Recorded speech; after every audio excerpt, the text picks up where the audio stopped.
आखाती देशांमध्ये सुरू असलेल्या इराण-इस्रायल युद्धाच्या पार्श्वभूमीवर देशात इंधन पुरवठ्यावर परिणाम होण्याची भीती व्यक्त केली जाते आहे।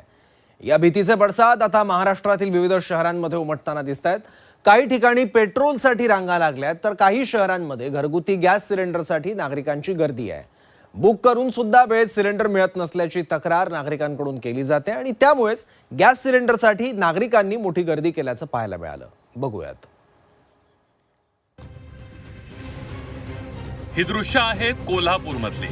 घरगुती गॅसचा तुटवडा होणार या भीतीने अनेक नागरिकांनी गॅस एजन्सीच्या बाहेर भल्या मोठ्या रांगा लावल्यात। गेल्या 2 दिवसांपासून गॅस बुकिंग करून देखील या नागरिकांना गॅस सिलेंडर घरपोच मिळाला नाहीये।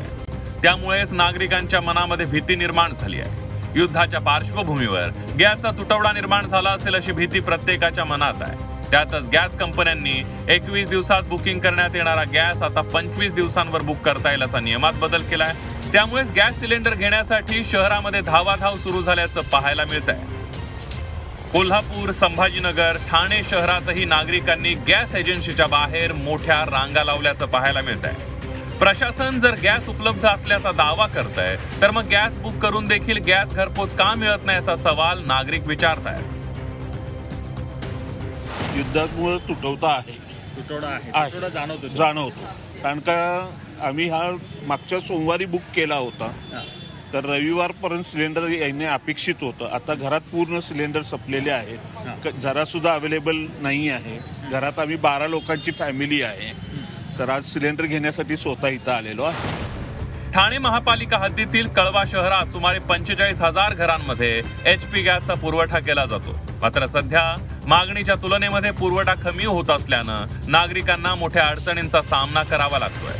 कळवा परिसरात दररोज सुमारे 1500 ते 2000 सिलेंडरची मागणी असते। मात्र सध्या केवळ सुमारे 900 सिलेंडरच उपलब्ध होत असल्यानं अनेक ग्राहकांना प्रतीक्षा करावी लागते। परिणामी काही नागरिक थेट गॅस गोडाऊन मध्ये जाऊन चौकशी करत असून काही ठिकाणी वादाचे प्रकारही घडतात।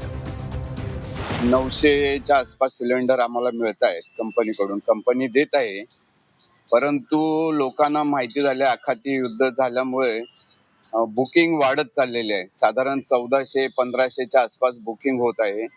तर ही वरचे जे माणसं आहेत त्यांचा मग आम्हाला आरडाओरडा होतोय, फोन येत राहतात, हा प्रॉब्लेम चालू आहे। तर नागपूर जिल्ह्यात सिलेंडर तुटवड्याची चर्चा सुरू असली तरी प्रशासनाने सध्या कोणताही तुटवडा नसल्याचं स्पष्ट केलंय। परिस्थितीची पाहणी करण्यासाठी जिल्हा प्रशासनानं विशेष पथक तयार केलं असून हे पथक शहरातील विविध हॉटेल्स आणि व्यावसायिक आस्थापनांना भेटी देत आहे। या पथकात जिल्हा पुरवठा अधिकारी, शहराचे अन्न व नागरी पुरवठा अधिकारी तसंच गॅस एजन्सीचे प्रतिनिधी यांचा समावेश आहे। गॅसचा तुटवडा आढळल्यास संबंधितांनी प्रशासनाशी संपर्क साधावा असं आवाहन करण्यात आलंय। मान्य जिल्हाधिकारी सरांनी सगळ्या गॅस एजन्सीचे जे आयोज हे आले होते, एरिया मॅनेजर, रिजनल मॅनेजर आलेले होते, त्यांना विचारणा केली की अशा गॅसचा कुठलाही तुटवडा डोमेस्टिक असो की कमर्शियल असो हा नागपूर शहरामध्ये भासवत आहे का, आहे की नाही याची शहानिशा करण्यात आली। व सगळ्या गॅस एजन्सींनी असल्या कुठल्याही प्रकारचा शॉर्टेज किंवा तुटवडा नागपूर शहरामध्ये नाही आहे या बाबतीची पूर्तता केलेली आहे। इस्रायल-इराण युद्धामुळे इंधन पुरवठ्यावर परिणाम होण्याची भीती नागरिकांमध्ये निर्माण झाली आहे। त्यामुळे राज्यातील अनेक शहरांमध्ये पेट्रोल आणि घरगुती गॅससाठी नागरिकांच्या रांगा लागल्याचं चित्र सध्या पाहायला मिळत आहे। काही शहरांमध्ये अद्याप टंचाईची परिस्थिती नाहीये, मात्र नागरिकांमध्ये भीती असल्यानं नागरिक गॅस एजन्सींसमोर रांगा लावताना पाहायला मिळत आहेत। नागपूरहून अमर काने आणि ठाण्याहून शुभम कोळीसह प्रताप नाईक, झी 24 तास, कोल्हापूर।